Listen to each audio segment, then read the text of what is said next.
네, 월스트리트 모닝 브리핑 함께하고 있습니다. 이번에는 글로벌 인터뷰 3프로TV 이코노미스트 김한진 박사 함께하도록 하겠습니다. 박사님 어서 오세요. 네, 안녕하세요. 네, 반갑습니다. 저희가 이제 두 번째 함께하는 거잖아요. 그래서 첫 번째에서는 새벽에 이른 시각에 너무 이제 죄송하다라는 말씀드렸는데 이제는 감사하다라는 인사로 예, 시작하도록 하겠습니다. 자, 오늘은 이제 FOMC 관련해서 이제 이야기가 나오기 전에 프리뷰를 좀 들어보도록 하겠고 관련해서 과연 시장의 영향 그리고 전망 관련한 내용들 쭉 들어보도록 하겠습니다. FOMC 이번에는 별다를 건 없다라고 다들 이야기를 하는데 우리 박사님은 또 뭐 어떻게 생각하십니까?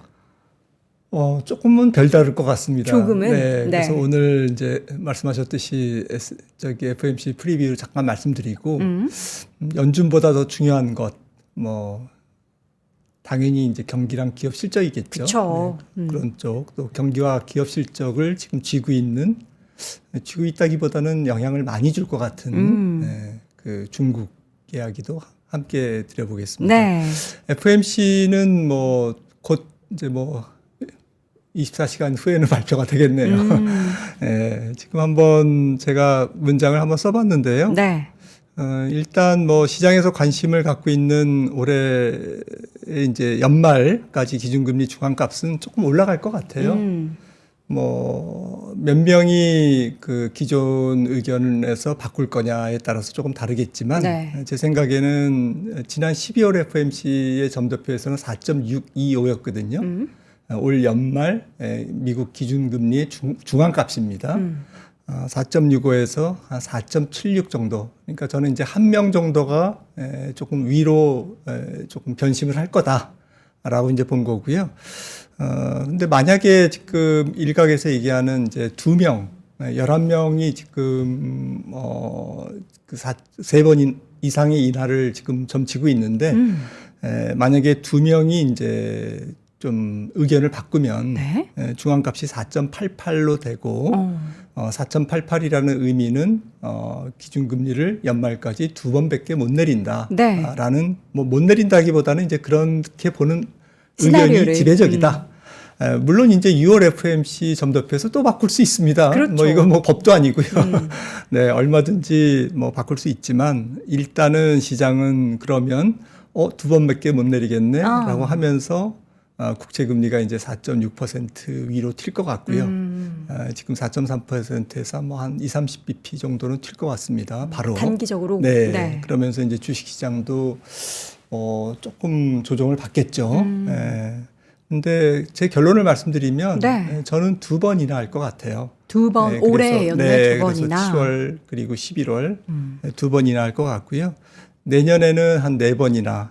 그래서 내년 말에 기준금리는 4.0 정도가 되지 않을까라고 생각을 합니다. 이 표를 보시면은 이제 올해 FOMC 일정인데요. 종료일 기준입니다. 그래서 FOMC 미국이 7월과 11월에 인하를 한다면 네. 한국은행은 이제 뒤따라서 8월과 11월 그렇게 해서 한 2번이나 할 것 같고요. 한국은행이 원래 금리 인상을 먼저 했잖아요. 네. 근데 왜 인하는 먼저 단행하지 않죠? 조금 조심스럽겠죠. 아무래도 금리 차가 주는 부작용보다는 더 갭이 벌어지는 게. 더 갭이 벌어지는 부담이 있을 것 같고요. 네. 특히나 글로벌 달러가 어떻게 될지 모르겠습니다만은 여기서 200bp 이상 더 벌어지면 네. 좀 환율에 영향을 주는 부작용이 있기 때문에 아마 조심스럽게 따라가지 않을까 싶습니다. 네.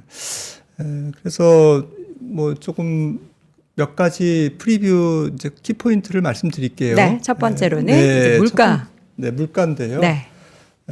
물가가 이제 근원 PCE가 지금 2.8% 나왔지 않습니까? 네. 지난 2월에.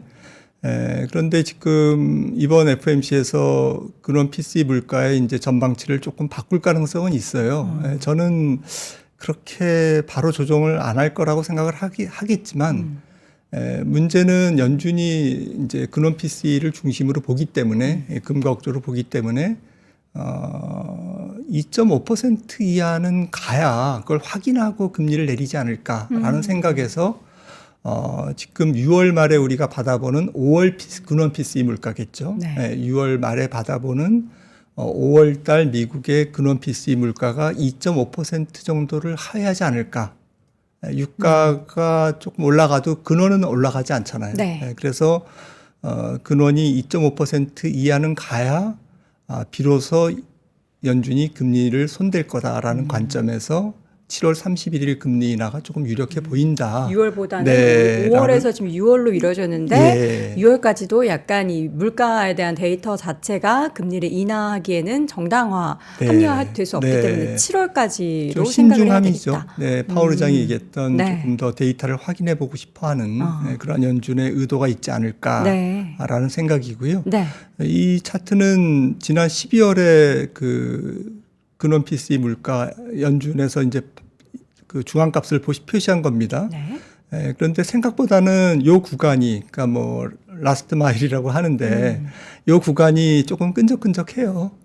그래서 지난 12월에는 뭐 작년 3.2%에서 2.4% 올해는 내년도에는 2.2% 이렇게 보고 있는데 올해 연말에 2.4%도 약간 갸우뚱하는 지금 2.8%이기 때문에 네. 2월까지. 근데 시간이 많이 남았기 때문에 저는 뭐 갈 수도 있을 것 같습니다. 그리고 두 번째로는 점도표. 네, 말씀드렸듯이 기준금리 중앙값을 어느 정도 제시할 거냐인데 이거는 이제 지난 12월 FOMC 결과입니다. 네. 12월 13일 SEP에서 이제 연준 위원들이 제시한 건데 말씀드렸듯이 이제 한 명이 이탈하면 4.76 정도가 될 것 같아요. 그러면 조금 애매하죠. 4.75 살짝 걸치는 이제 그런 의미이기 때문에 뭐 한 3번 인하할 수도 있겠지만 2번 인하가 좀 유력하네라고 하면서 이제 시장이 조금 실망할 수가 있습니다. 그런데 실제로는 6월 FOMC가 또 남아 있기 때문에 하반기에 들어가서는 저는 이제 앞서 말씀드렸던 이유 때문에 조금 근원 물가가 좀 천천히 내려가기 때문에 실제로는 2번 인하하지 않을까 이렇게 말씀을 드린 거고요. 네. 확률은 조금 높진 않지만 일단 뭐 11명 중에서 2명이 이탈할 경우에는 이제 기준금리 중앙값이 4.65에서 625에서 4.88로 되면서 이제 올해 2번 인하가 유력해집니다. 이제 내일 만약에 이렇게 되면 네. 그래서 이제 이 부분이 좀 관전 포인트인데 지금 확률은 한 60%는 되는 것 같아요. 2명 정도가 이탈할 수도 있다라고 두 번 생각을 인하 쪽이 60%다. 이탈할 수도 있다라고 생각을 합니다. 네. 왜냐하면 아틀란타 보스틱 연은 총재 같은 경우에도 이제 조금 비둘기파였는데 2번 인하가 적절할 것 같다고 이제 얼마 전에 얘기를 했고요. 투표권자입니다. 그러니까 올해 네. 작년과 달리 연준을 그 구성하는 인물들이 대체적으로 비둘기파가 훨씬 많다라고 했는데 그런 비둘기파조차 2회를 얘기한다라는 게 참 아이러니하긴 한데 연준 위원들이 대부분 뭐 경제학자들이기 때문에 조금 데이터에 집중할 것 같아요. 신중하게. 네, 데이터에 집중할 것 같고 보스틱 연은 총재도 이제 그런 의미에서 네. 비둘기파였지만 2번 인하로 조금 의견을 분명히 좀 밝힌 상태고 미셸 보우만도 뭐 여러 가지 얘기를 했습니다만은 물가 반전이 일어나면 올릴 수도 있다. 올려야 될 수도 있다라고 지금 이제 인하를 다 얘기하는데 심지어 인상까지 얘기하는 사람들이 있다. 그렇게 얘기했고 크리스토퍼 월러도 조금 급할 거 있냐 금리 인하하는 게 얼마 전에 그런 얘기를 했죠. 제퍼슨 부의장 같은 경우도 올해 후반에 인하하는 것이 좀 적절하다라고 하면서 조금 보수적인 입장을 펴였고요. 제일 중요한 것은 이제 파월 의장의 의도겠죠. 네. 파월 의장이 회의를 어떻게 주도해 가느냐인데 많은 의원들이 만약에 뭐 조금 6월 인하는 좀 부담되고 7월이나 8월부터 인하하는 것이 좋겠다라고 이제 쏠리면 의장도 어쩔 수 없을 겁니다.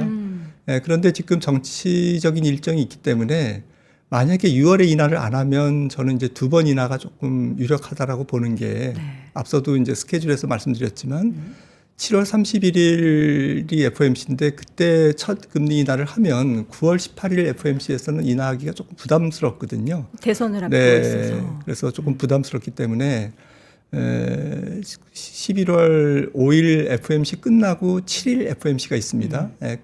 연말은 조금 부담되기 7일에? 때문에 11월 7일 날 그래서 2번 연속해서 하기는 또 9월 달에 어렵죠. 7월에 하고 9월에 하기는 어렵고. 그러다 보니까 스케줄상 올해 2번 인하가 조금 유력해지는 그런 의미도 있습니다. 네. 결과적으로 좀 보면은 그 연준 위원들이 생각하는 건 미국의 경기가 깨지지 않고 경기가 워낙에 좋기 때문에 다른 데이터들을 봤을 때 경기 상황을 놓고 보면은 굳이 인하를 단행할 필요 없다라는 그런 쪽인 거잖아요. 네, 좀 국민들을 힘들게 한다라는 그런 명분이 네, 아니고요. 네, 조금 뭐 데이터를 확인해 보고 싶어 하는 거죠. 네. 자, 그러면 이제 앞으로의 경제 성장률에 대해서는 또 어떻게 좀 더 긍정적으로 보겠네요. 예, 뭐 내일 SEP가 발표되기 때문에 네. 이제 연준 위원들이 매크로 시각을 엿볼 수 있는 이제 기회를 우리가 볼 수 있는 건데요. 올해 성장률 전망은 뭐 무조건 올라갈 것 같습니다. 네. 지난번 3개월 전에는 1.4%를 봤거든요. 올해 성장률을. 뭐 이분들도 많이 틀립니다. 가령 작년 같은 경우에도 올해 성장률을 0.4% 봤었죠. 지금 2.5%나 이렇게 찍힐 것 같고요. 올해는 작년에는 그리고 올해는 1.4%를 지금 보고 있었는데 1.8%나 9%까지 올라갈 가능성이 있는데 저는 한 1.8% 올라가지 않을까 이렇게 생각을 하고 있고요. 실업률은 뭐 그냥 그대로 둘 것 같습니다. 4.1%. 아직까지는 조금 괴리가 있기 때문에. 그리고 인플레가 좀 중요할 텐데 2.4%에서 월가 시각은 뭐 한 2.6%까지도 조금 중간값이 올라가지 않을까. 2.6% 올라가면 두 번 인하가 조금 유력해지는 거고요. 저는 뭐 하반기에 시간이 많이 남아 있기 때문에 조금 그냥 이번에는 그대로 두지 않을까. 네. 이렇게 생각을 합니다. 뭐 어쨌든 뭐 이 부분은 뭐 나중에 또 수정되겠죠. 중요한 것은 이제 성명서와 이제 파월 의장의 연설일 텐데요. 뭐 크게 바뀌지는 않을 것 같아요. 만약에 약간 성명서가 매파적이면 좀 연설은 조금 비둘기적으로 좀 완화적이 되겠죠. 그래서 이렇게 약간 중립을 지킬 수 있는. 네, 역시나 뭐 파월 의장의 전매 특허인 뭐 금리 인하의 가시권에 들어와 있지만 네. 우리는 조금 더 신중하게. 신중하고 데이터를 확인하길 원한다. 인내심과 신중이라는 키워드를 뭐 좀 강조할 것 같습니다.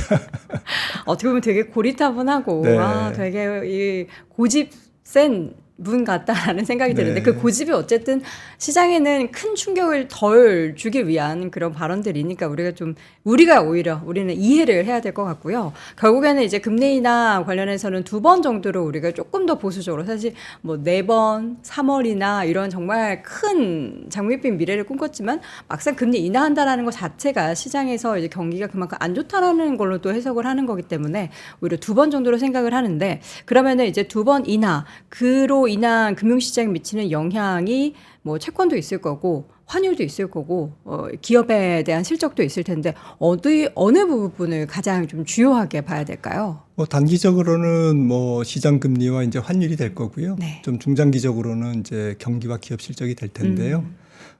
연준이 올해 금리를 적게 내리고 경기가 뒷받침되는 걸 선택할래? 아니면 금리를 굉장히 많이 내리고 원래 한 6번 내린다고 사람들이 봤잖아요. 연초만 해도. 네. 금리를 굉장히 많이 내리고 경기가 무너지는 걸 선택할래.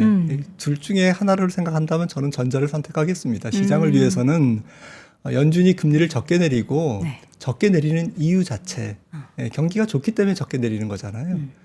그래서 그것이 훨씬 더 주식시장에는 또 마켓에는 유리하다라는 것이고요. 이 차트를 보시면은 사실 그동안 금리가 올라갔지만 주가가 올라갔잖아요. 그렇죠. 2020년 대비 S&P 500 EPS가 거의 한 50% 가까이 올랐습니다. 네. 그런데 주가도 뭐 한 60% 올랐잖아요. 그러니까 결국 금리보다는 실적이라는 거고요. 네. 오른쪽에 기업이익을 표시했습니다만은 ROE가 기업이익이 S&P 500 EPS가 계속 올라갔잖아요. 그렇죠. 그래서 금리 인하 횟수가 이번에 뭐 3번에서 3번 기대해서 2번 인하로 조금 축소된다면 단기적으로는 뭐 금리 좀 튀고 달러 강세 보이겠죠. 그래서 원달러도 조금 부담을 받을 거고 주식시장도 일시적으로는 부담을 받겠지만 네. 저는 이제 큰 대세적인 측면에서는 중요하지 않다고 생각합니다. 주식시장은 똑똑해서 네. 아마도 우리가 지금 이렇게 갑론을박할 뿐이지 네. 시장은 이미 다 알고 있을 겁니다. 몇 번이나 할 건지도 알고 있고 하반기 혹은 그 그 이상의 경기 궤적에 대해서도 시장은 주가에 지금 반영하고 있기 때문에 저는 네. 그렇게 보거든요. 시장은 스마트하다, 네. 똑똑하다. 그래서 우리가 지금 뭐 여러 가지 연준에 대해서 얘기를 하고 있지만 보다 중요한 것은 경기 사이클이다. 그렇죠. 또 기업 이익이 유지될 거냐. 특히 PR이 많이 올라가 있잖아요. 네. 그리고 쏠림이 크고 4분기 실적만 해도 뭐 IT 혹은 뭐 M7 중심으로 지금 실적이 좋아졌고 이거를 제외하면 오히려 소폭 마이너스거든요. 4Q S&P 500 EPS의 YOY 증가율이. 네. 그러니까 조금 기업이 상당히 쏠림이 커지면서 특정 몇몇 종목들이 좀 원맨쇼 하듯이 지금 올라가고 있는 그게 시장의 부담인데 경기가 유지되면서 조금 더 이제 뭐 금융주라든지 경기 순환주라든지 중소형주라든지 이런 쪽으로 실적이 순환될 건지 그렇게 돼야 시장이 조금 강세장을 오래 유지하지 않겠습니까? 네. 이제 그 부분이 더 중요하다는 것이죠. 그러면 그렇게 될지 안 될지 여부를 우리가 알 수 있는 좀 전망을 해볼 수 있는 방법들이 있으면 좋겠는데 있나요? 일단 경기 사이클은 올해까지는 저는 이제 2020년 뭐 한 3월부터 시작된 경기 사이클이 한 4년 남짓 지속되고 있는데 네. 확장이 네. 성장률이 떨어진다고 경기 확장이 멈추는 건 아니거든요. 근데 저는 내년 상반기 정도까지는 경기 확장기다. 한 5년여에 걸친 네. 좋은 경기 확장기가 저는 유지되고 있다라는 것이 이제 제 의견이고요. 네. 그걸 뒷받침하는 것은 뭐 여러 가지 경제 지표들의 뭐 종합적인 판단이죠. 뭐 한두 개 지표만 보는 것은 아니고요. 근데 중요한 것은 사실 제조업보다는 서비스업, 비제조업 중심으로 지금 세계 경기가 조금 견인되고 있고 또 전 세계 경기가 골고루 좋은 것보다는 미국과 유로존 중심으로 조금 좋거든요. 네. 선진국 중심으로 좋고 신흥국은 안 좋습니다. 네. 이런 그 양극화나 쏠림 이런 것들이 조금은 더 지속될 것 같다라는 의견이고요. 근데 결론적으로 뭐 조금 중국 경기가 조금 그 캐스팅 보터 역할을 하지 않을까라는 저는 생각을 하고 있습니다. 근데 요즘 보면은 미국이 중국 때리기를 아무래도 이제 그런 뭐 대선이 있어서 그런 건지 바이오 쪽도 그렇고 조선 쪽도 그리고 계속 그 관련한 정책들을 펼치니까 과연 중국이 정말 열심히 부양책을 펼치는데 그 길을 더 펼칠 수 있을지에 대해서는 저는 물음표가 자꾸 생기더라고요. 네, 뭐 중국은 뭐 계속 미국의 괴롭힘을 당하겠죠. 네. 이미 GDP가 실질 GDP 기준으로 미국의 70%가 됐기 때문에 앞으로도 뭐 수년간 많이 영원히 계속 미국은 중국 때리기를 할 텐데 그럼에도 불구하고 저는 중국 경기를 중장기적으로는 낙관합니다. 내수가 있기 때문인가요? 네, 그렇죠. 이제 지금 구조조정과 부채조정이 지금 약간 부담스럽게 진행되고 있어서 올해와 내년 성장률은 생각보다는 잘 안 나올 것 같아요. 네. 실제로는 어떻게 발표할지 모르겠지만 데이터를 마사지해서 하지만 실제로는 저는 올해와 내년 중국 경제 성장률을 매우 안 좋게 보고요. 3%대 후반이나 4%를 넘지 못하는 실질 성장률을 기록할 것이다라고 네. 보고 있고 그럼에도 불구하고 이러한 부채 조정과 구조 조정이 조금 중국 특유의 방식으로 잘 극복해 나갈 것이다라고 보고 있고요. 그래서 단기적으로 전 세계 경제에 조금 전 세계 경제 성장을 갉아먹고 있는 건 맞다. 중국이 일단 내년까지. 네. 그래서 중국 경제가 뭐 아주 급냉만 안 하면 우리가 생각하는 것보다 더 안 그렇지만 않으면 내년 한 중반 정도까지는 미국 경기는 확장할 거다라는 것이고요.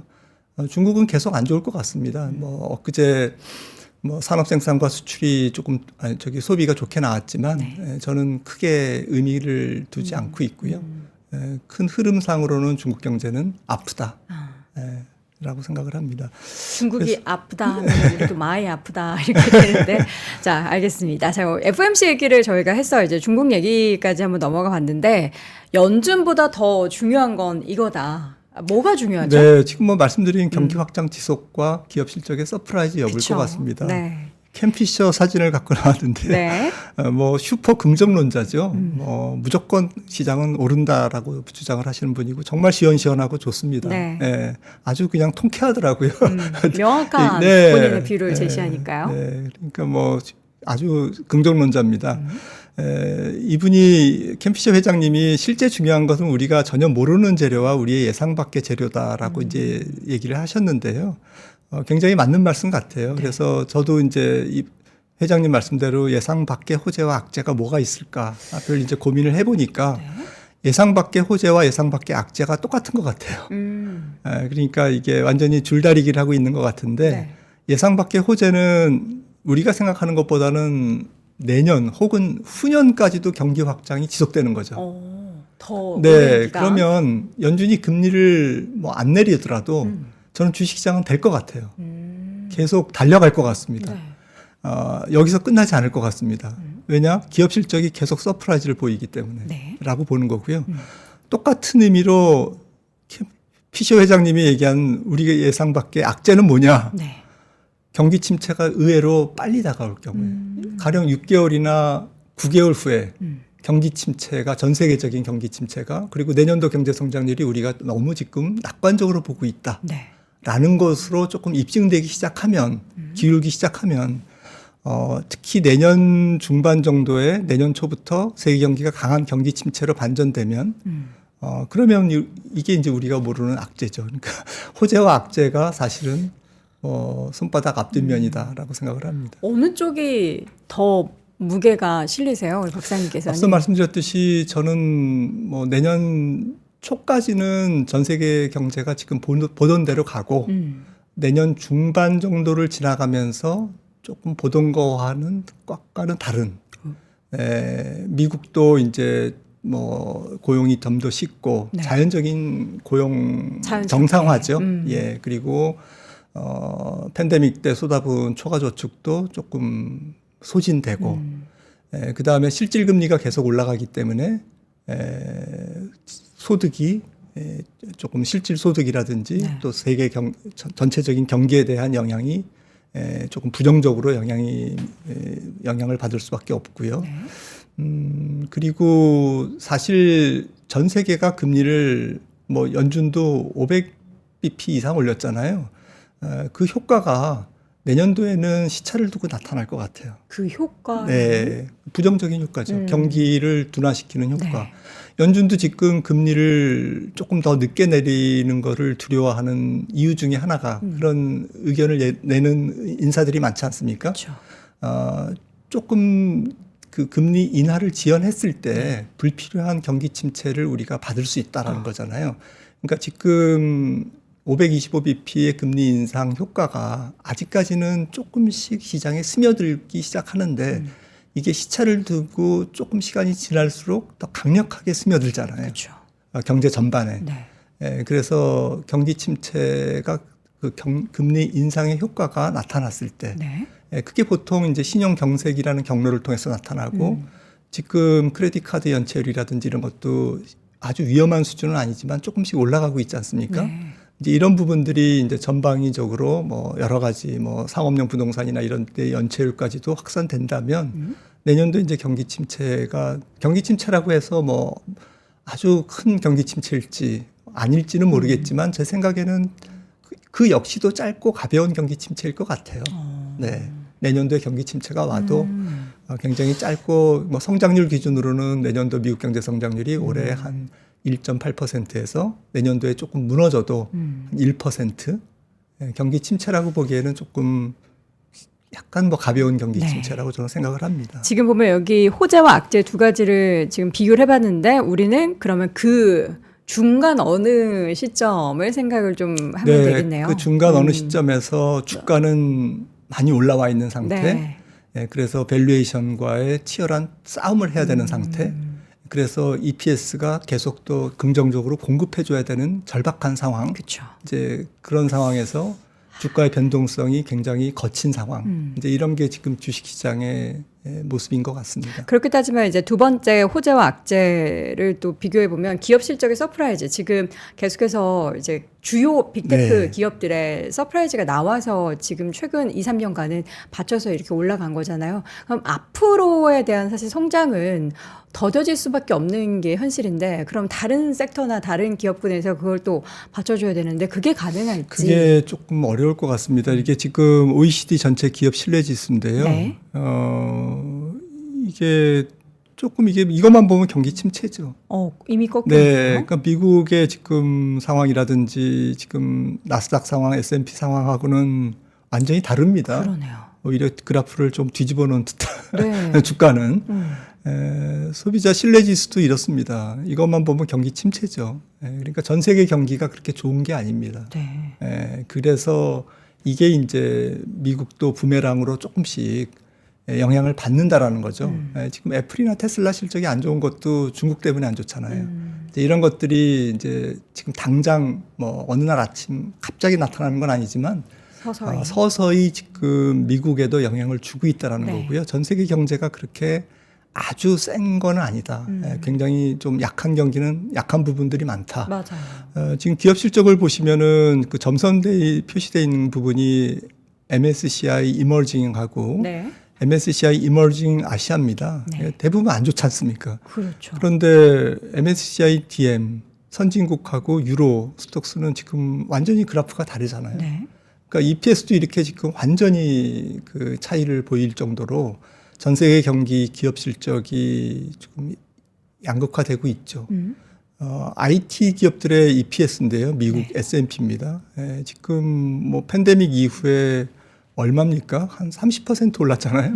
EPS가. 한 30-40% 올랐겠네요. 그러니까 굉장히 이 부분이 지금 주가를 견인하고 있는 거죠. 이게 사라져야만 되는 거고요. 근데 이게 더 사라지면 또 시장의 쏠림이 더 클 수 있기 때문에 이런 부분에서 이제 시장이 조금 부담을 받을 수밖에 없는 그러한 지점에 와 있는 것 같습니다. 네.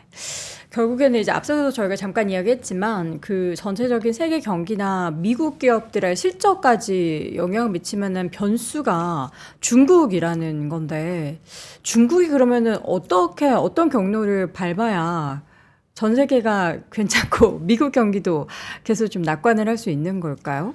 저는 뭐 중국 경기를 장기적으로는 저는 긍정적으로 아까 말씀을 드렸는데 장기적인 올해와 한일에는? 내년도에는 성장률이 안 나올 거다라고 네. 이제 말씀을 드렸고 그래서 미국 경제도 이제 하반기부터는 영향을 서서히 더 받을 수밖에 없고 내년도에는 조금 짧고 가볍지만 미국마저도 경기 침체에 들어갈 거다. 그래서 주식시장의 호황 기간이 뭐 잘못하면 뭐 조금 상반기 정도로 마무리될 수 있다. 주가가 선행한다면 그렇게 보고 있는 거고요. 사실 중국을 잘 모르죠. 우리나라 뭐 우리 전병수 소장님한테 여쭤봐야 되는데 제가 이렇게 보니까 지금 세계은행에서 이런 재미있는 차트를 지난 1월에 발표한 건데요. 네. 시나리오별 세계 경제 전망에서 중국 경제가 약해지면 세계 경제가 얼마나 영향을 받을까. 그러니까 베이스라인에서의 디비에이션입니다. 어느 정도 이탈할까라고 보는데 굉장히 많이 이탈할 거다. 중국 경제가 약해지면. 그러니까 중국 경제가 좀 캐스팅 보터 역할을 할 것 같다라는 거고요. 중국 경제가 약해지면 사실은 오일 가격은 지금 오르고는 있습니다만은 잡히겠죠. 네. 수요가 약해지기 때문에 그래서 이 부분은 사실은 중국과 이제 조금 연동되는 부분이고요. 중국은 약해져도 미국이 계속 강하면 세계 경제는 좋을 거라고 이제 예상을 했는데 저는 이 영향을 이제 미국이 조금 받을 거다라고 이제 본 거고요. 네. 중국 경제가 조금 어쩔 수 없이 약할 수밖에 없는 국면이다라고 주장을 할 수밖에 없는 것은 돈이 안 들어간다라는 거거든요. 중국 쪽으로 돈이 지금 안 들어가고 있다. 그렇죠. 이거는 중국으로의 순자본 유입인데 중국 이외의 아시아 태평양 지역의 순자본 유입과 굉장히 대비됩니다. 그래서 중국에서 오히려 자본이 지금 계속 이탈하고 있고 잘 아실 겁니다. 그래서 이 부분이 이게 반전의 트리거를 뭐 이렇게 계기를 찾기는 좀 어려울 것 같다라는 거고요. 역시 세계은행도 중국 GDP 전망을 이렇게 했는데 올해와 내년도에 조금 브레이크다운을 해보면 소비가 부동산 경기가 안 좋기 때문에 부양책에도 불구하고 부양책이 있기 때문에 이렇게 버티는 거지 부양책이 없다면 이것보다 더 안 나오겠죠. 저는 그렇게 생각을 합니다. 네. 그래서 소비가 일단은 주춤하고 또 이렇게 투자가 그 부동산이 구조조정을 하는 과정이기 때문에 이거를 스무스하게 하려고 하는 것이지 이게 순증을 의미하는 것은 아니잖아요. 네. 투자 쪽에서. 그리고 중국으로의 순자본 유입도 약하기 때문에 전반적인 설비 투자도 약하고 그래서 유지되는 정도. 그래서 세계은행도 올해 4.5, 내년도에는 4.3 이렇게 봤는데요. 뭐 숫자가 중요한 건 아니지만 저는 소비도 안 좋고 투자도 안 좋겠다라고 생각을 하고 있습니다. 네. 저런 것들을 어떻게 좀 이제 반전의 시그널을 주기 위해서 중국 정부도 뭐 이번 양회 때도 그렇고 계속 무언가 펼칠 예정인데 그러한 효과가 단기적으로 드라마틱하게 나타나지는 않을 걸로 생각을 하시는군요. 네, 중국 정부도 굉장히 무의미한 그 부양책을 퍼부어서 그 부양책으로 인해서 말미암아 부담이 더 커지는 나중에 이제 네. 그러한 우를 범하지 않겠다라고 생각을 저는 하고 있을 것 같고요.